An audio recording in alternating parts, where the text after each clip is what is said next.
Bismillahirrahmanirrahim. Assalamualaikum warahmatullahi wabarakatuh. Asyhadu an la ilaha illallah wa asyhadu anna Muhammadar Rasulullah. Raditu billahi rabba wa bil islami dina wa bi Muhammadin nabiyya wa rasula. Saudaraku, kaum muslimin dan muslimat yang dirahmati Allah, syukur alhamdulillah kita masih diberikan kekuatan, sehat dan walafiat. Pada hari ini saya ingin menyampaikan ceramah dengan tema Ramadan sebagai madrasah keluarga. Ya ayyuhalladzina amanu kutiba alaikumusyamu kama kutiba alal ladzina min qablikum la'allakum tattaqun. Hai orang-orang yang beriman, diwajibkan atas kamu berpuasa sebagaimana diwajibkan atas orang-orang sebelum kamu agar kamu bertakwa. Quran surat Al-Baqarah ayat 183. Saudaraku kaum muslimin dan muslimat, kembali hadir di tengah-tengah kita bulan yang penuh kemuliaan, hidangan yang sangat istimewa dari Allah yang selalu dinantikan hambanya. Sesungguhnya Ramadan bulan yang penuh berkah yang membawa beragam kebaikan bagi orang-orang yang beriman. Satu di antaranya adalah momentum untuk mengokohkan keluarga agar senantiasa menuai kebaikan. Saudara-saudaraku, sebuah rumah tangga yang berdiri di atas akar tauhid, batang pohon syariah yang tegak, dan buah akhlak yang baik, semua itu terwujud manakala Ramadan menjadi madrasah untuk meraih pribadi yang takwa, syukur, dan tegak dalam kebenaran. Lalu bagaimana menjadikan Ramadan sebagai madrasah bagi keluarga? Di sini akan kita bahas. Ada 4 aspek yang ditempa Ramadan untuk mengokohkan keluarga kita. Yakni yang pertama adalah aspek fisik yang disebut dengan jasadiah.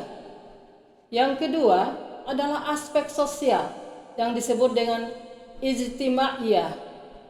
Yang ketiga, aspek intelektual yang disebut dengan ilmiah. Dan yang keempat adalah aspek spiritual yang disebut ruhaniyah. Marilah kita mulai dari aspek pertama, saudara-saudaraku, yaitu aspek fisik atau jasadiah. Pola makan yang baik akan menyehatkan anggota keluarga. Ada banyak manfaat puasa yang bisa kita dapatkan selama dalam bulan Ramadan. Salah satunya adalah tersedianya waktu istirahat dan pemulihan organ tubuh yang bisa menghindari kita dari berbagai penyakit. Dalam surat Al-Baqarah ayat 143, Allah Subhanahu wa taala juga berfirman bahwa puasa lebih baik bagimu jika kamu mengetahui. Yang kedua adalah yang disebut dengan aspek sosial atau yang disebut dengan ijtimaiyah. Ramadan membangun kebersamaan dan kehangatan dalam keluarga.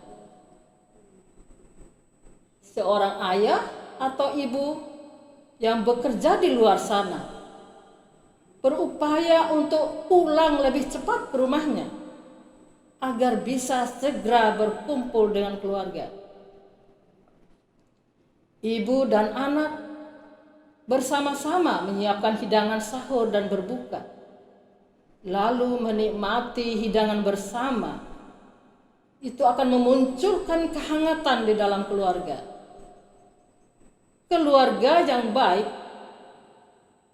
juga peduli terhadap nasib orang lain yang kurang beruntung. Maka oleh sebab itu, marilah kita ajak keluarga, anak-anak kita untuk peduli kepada lingkungan kita, bergotong royong dalam kebaikan. Contohnya, menyiapkan takjil dan menu berbuka puasa untuk orang-orang yang membutuhkan. Sebagaimana diriwayatkan dalam hadis, siapa yang menyediakan makanan berbuka puasa bagi orang yang berpuasa, baginya adalah pahala seumpama pahala orang yang berpuasa tanpa mengurangi sedikit pun pahalanya orang yang berpuasa itu. Saudara-saudaraku, yang ketiga adalah aspek intelektual yang disebut dengan ilmiah.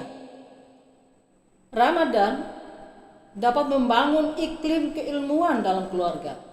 Kenapa? Orang tua bisa menjadikan bulan Ramadan ini sebagai momentum untuk belajar bersama, membaca buku-buku keislaman, membahasnya, berdiskusi dalam keluarga, dan bersama-sama menghadiri majelis ilmu. Sesekali kita melaksanakan sholat tarawih berjamaah di rumah dan dilanjutkan dengan tadarus bersama. Dan yang keempat adalah aspek spiritual yang disebut ruhaniyah.